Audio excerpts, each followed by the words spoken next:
이상희 선생님이 들려주는 인류 이야기 7장 우리 호모사피엔스와 친척 인류들.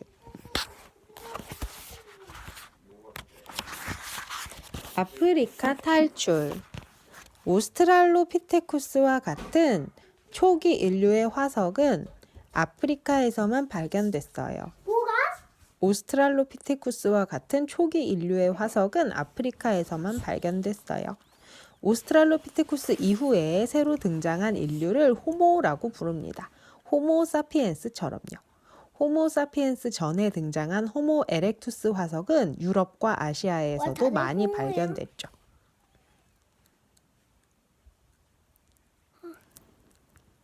호모속? 호모속. 호모속이라는 건 뭐냐면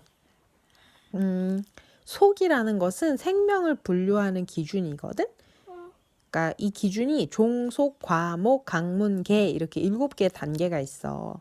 사람은 동물계, 척추 동물문, 포유류 강, 영장류 목, 사람과, 호모속, 호모사피엔스 종이야. 그러니까 사람과 하나도 모르겠어.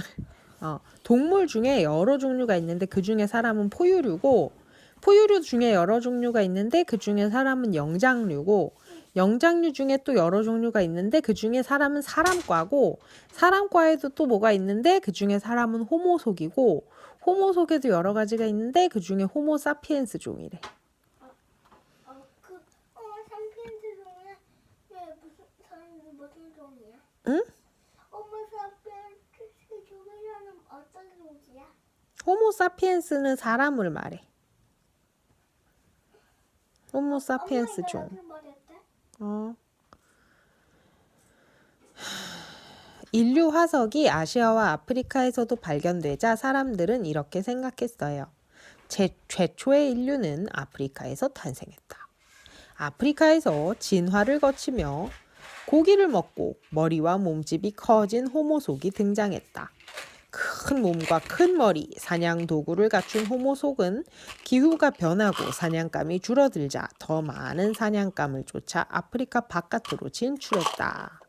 그런데 이런 가설에 물음표가 생겨났어요. 유럽 동쪽에 있는 작은 나라 조지아의 드마니시에서 화석이 발견되었는데 작고 볼품없는 인류였거든요. 다리가 길기는커녕 키도 작고 두뇌도 작았어요. 엄마 잠깐만.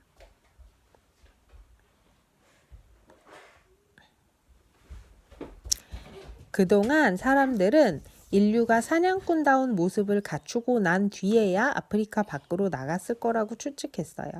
왜냐하면 아무래도 두뇌가 작고 몸집이 작으면 능력이 부족해서 아프리카 밖으로 나가기 힘들 테니까요. 두뇌도 작고 몸집도 작은 인류가 어떻게 아프리카를 떠나서 드마니시까지 갈 수 있었을까요? 그렇네. 학자들은 드마니시 화석을 두고 두 가지 해석을 내놨어요. 하나는 우리 인간이 큰 몸, 큰 머리 사냥 도구를 가지고 전 세계를 누볐다는 사냥 가설이 틀렸다는 거예요. 또 다른 하나는 드마니시에서 발견된 화석이 루저였다는 거예요. 루저가 뭐야? 루저는 실패한 사람, 패배자잖아요. 그냥 별다른 빛을 발하지 못하고 다 죽어버렸다는 거죠. 아직 어떤 이야기가 맞는지 몰라요. 제가 여기서 꼭 이야기하고 싶은 건 이거예요. 놀랍도록 다양했구나. 조그만 머리부터 큰 머리까지, 작은 몸집에서 큰 몸집까지 정말 다양한 인류가 존재했어요. 큰 키에 멋진 몸매를 가진 호모 에렉투스 화석도 발견되지만 호빗이라는 별명으로 불리며 키가 1m도 넘지 않는 플로렌스인 화석도 발견되고 있어요. 저기가 자기한테 뭐래? 난 뭐지? 아니야, 넌 뭐지야? 난쟁이 화석에서 키다리 화석까지 호모속은 다양한 지역에서 다양한 모습으로 살았던 거예요. 잠깐만, 나 뭐라고 했냐? 같은 인류이니. 다만 이랬어. 이제 내렸네. 같은 인류이다. 응. 모르겠다. 자, 이제 우리 자신인 호모사피엔스를 만나볼까요? 그동안 사람들은 호모사피엔스가 아프리카에서 등장해 전 세계로 퍼져나갔다고 생각했어요. 그런데 호모사피엔스가 등장했던 10만 년 전에는 사피엔스 말고도 다른 인류가 여럿 살고 있었어요. 그렇다면 호모사피엔스는 이미 여러 곳에 살고 있던 사람들과 어떤 관계였을까요? 호모사피엔스는 이들과 상관없는 새로운 인류일까요? 아니면 이미 지구 여러 곳에 살던 다양한 인류가 서로 만나고 헤어지는 과정 속에 자연스럽게 등장한 하나의 집단이었을까요? 사람들은 호모사피엔스가 다른 인류와 피를 섞었는지 섞지 않았는지를 무척 궁금해해요. 그리고 호모사피엔스가 다른 원시인과 피를 섞지 않았기를 강력히 바라죠. 왜 그럴까요? 피를 섞는다는 건 짝짓기를 해서 자손을 낳는다는 말이에요. 당나귀와 말은 서로 짝짓기를 하지만 그 사이에서 태어난 노새는 새끼를 낳을 수 없어요. 그래서 당나귀와 말은 서로 친척이지만 말 자손들에겐 당나귀 피가 섞이지 않죠. 여러분이 말이라면 어떤 생각이 들까요? 와, 내 몸속에 당나귀 피가 흐르지 않다니 정말 다행이다. 나처럼 우아한 동물이 어떻게 저런 촐싹맞은 당나귀와 같은 종류의 동물이겠어? 사람들도 마찬가지로 이렇게 생각했어요. 뛰어나고 멋진 우리 사피엔스가 저런 멍청하고 아둔한 원시인과 짝짓기를 했을 리가 없지. 당연히 우리 피 속에는 절대 원시인 피가 흐르지 않을 거야. 이때 사람들이 꺼려한 원시인은 네안데르탈인이에요. 네안데르탈인은 빙하기 때 유럽에서 살았던 인류죠. 사실 현대 인류의 기원에 관한 이야기는 대부분 네안데르탈인과 유럽인과의 관계에 대한 이야기예요. 서양 사람들은 네안데르탈인을 깔보고 무시했어요. 네안데르탈인을 야만스럽고 멍청하다고 생각했거든요. 야만스럽다는 게 뭐야? 문화가 제대로 없고 짐승 같다는 거야. 잔인하고. 이들은 원주민을 바라보던 네안데르탈인을 바라봤어요. 네안데르탈인은 미개하니까 세련된 사냥 기술과 멋진 문화를 가진 호모사피엔스에게 멸종당하는 게 당연해. 이런 생각은 어쩌면 원주민은 미개하니까 더 발달한 산업과 우수한 문화를 가진 나라가 식민지로 만들어야 해 라는 생각과 비슷할지도 몰라요. 1987년 유전자를 연구하던 과학자들은 네안데르탈인과 현생 인류는 피가 섞이지 않았다고 발표했어요. 세포 안에 있는 우리 몸의 에너지 공장인 미토콘드리아의 DNA를 분석해봤더니 그런 결과가 나왔거든요. 그리고 1997년이 되자 화석에서 곧바로 DNA를 추출하는 기술이 등장했어요. 기술의 발전이 정말 대단하죠? 분석 결과는 똑같았어요. 현생 인류는 아무도 네안데르탈인의 DNA를 갖고 있지 않아요. 그게 무슨 얘기야? 네안데르탈인이라는 원시인이 있는데 그 원시인은 사람의 조상이 아니라는 거야. 그럼 그래서 네안데르탈인과 호모사피엔스는 서로 피가 섞이지 않았다는 결론이 나왔어요. 호모사피엔스가 사람의 조상이야. 학자들은 아프리카에서 등장한 호모사피엔스가 전 세계로 퍼지면서 다른 인류들을 싹 쓸어버렸다는 아프리카 단일 기원론을 주장했어요. 물론 다른 생각을 하는 학자들도 있었어요. 현재 지구에서 살아가는 현대 인류를 보면 지역에 따라 생김새가 무척이나 다양합니다. 여러분도 특이하게 생긴 다른 나라 사람을 보면서 우와 진짜 다르게 생겼다. 정말 다양하게 생긴 사람들이 살고 있구나 하는 생각을 한 번쯤 해봤을 거예요. 호모사피엔스가 한순간에 하나의 지역에서 탄생했다는 아프리카 단일 기원론은 현대 인류가 가진 다양한 생김새를 설명하는 데 어려움이 있어요. 그러나 만약 인류가 피를 섞어가며 동시에 여러 곳에서 진화해 왔다고 가정한다면 우리가 가진 다양성을 잘 설명할 수 있죠. 이런 생각을 다지역 연계론이라고 불러요. 인류가 다양한 지역에 살면서 오랫동안 서로 계속 유전자 교류를 해왔다고 보는 거예요. 하지만 이런 주장을 하면 너 무슨 소리를 하는 거냐? DNA를 직접 추출해서 비교해봤더니 아니었잖아. 이보다 더 확실한 증거가 어디 있겠어? 라는 소리만 들었죠.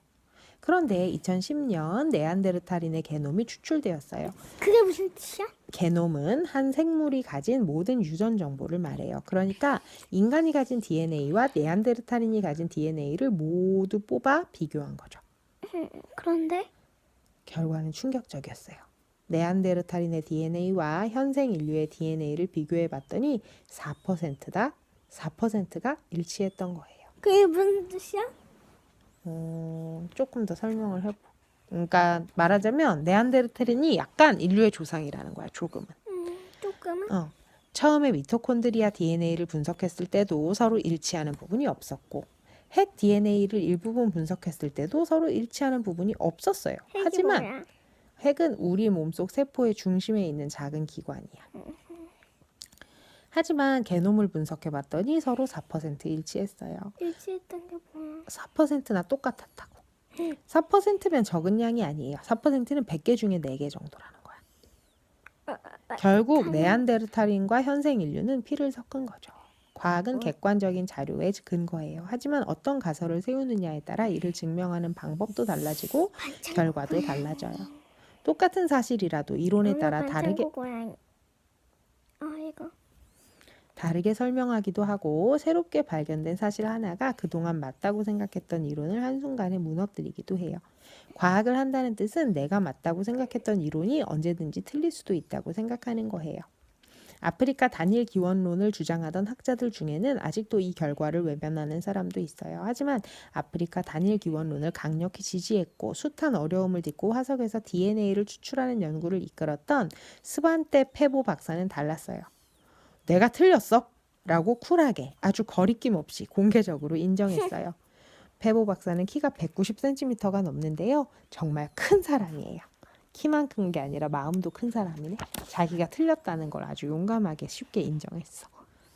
생각해봐 자훈아. 네가 뭐를 밝혀내기 위해서 30년 동안 연구를 했어. 30년 동안 한 가지만 공부해서 답을 찾았다라고 생각했어. 근데 1년 후에 그 답이 틀렸다는 게 밝혀진 거야. 그러면 되게 속상하게. 그렇지. 그러면 아니야, 내가 틀린 게 아닐 거야. 뭔가 다른 게 있을 거야. 내가 틀린 게 아닐걸? 아마 내가 맞을 텐데? 하면서 우기고 싶지 않겠어? 근데 이 사람은 자기가 틀렸다는 증거가 나오니까 바로 내가 틀렸네? 오케이? 이랬대. 그래서 마음이 큰 사람이라고 한 거야. 키도 크지만 마음도 큰 사람이다.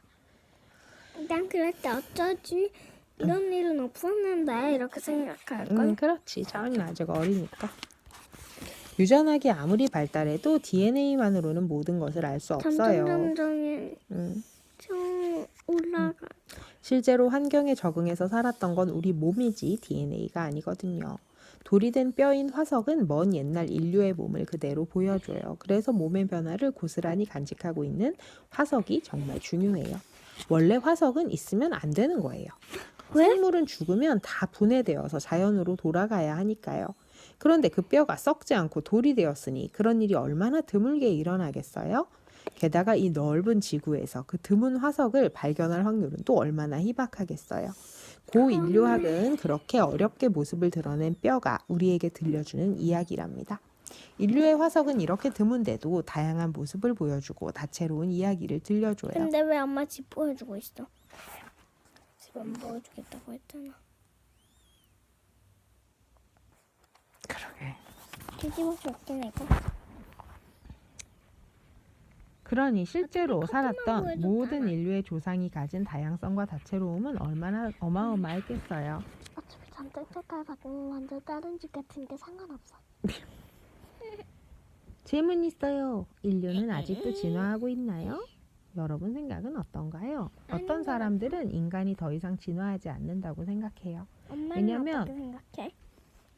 읽어보자. 과학과 기술이 발전했기 때문에 더 이상 몸이 변해서 환경에 적응할 필요가 없다는 거죠. 춥다고 피부 밑에 두꺼운 지방층을 발달시키는 대신 따뜻하고 두툼한 거위털 점퍼를 입으면 되니까요. 정말 문명이 시작되면서 인류 진화가 끝났을까요? 그럼 문명은 언제 시작되었나요?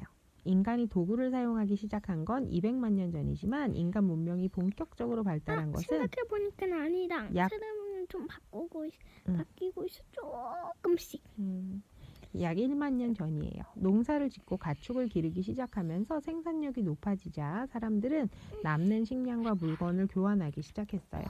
부족들이 서로 싸우고 합치면서 지배층도 생겨나고 사람들이 많이 모여들면서 도시도 생겨났죠. 그럼 바뀌어지고 있다는 뜻이네. 글자도 생겨나고 예술도 발달했어요. 아직 모르지. 들어봐 좀. 놀랍게도 문명이 발달하면서 진화 속도도 빨라졌어요. 예전에는 문명과 문화가 발달하면 인류가 진화하지 않거나 진화 속도가 느려진다고 생각했어요. 하지만 최근 들어 인간의 유전자 지도인 게놈이 모두 밝혀지고 수많은 사람들의 유전 정보를 분석할 수 있게 되자 새로운 사실이 밝혀졌어요. 바로 인류의 진화가 점점 빨라지고 있다는 사실이에요. 그럼 진화되고 있다는 거네 우리가.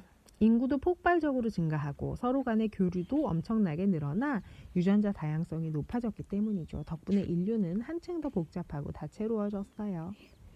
미래의 인류는 어떤 모습일까요?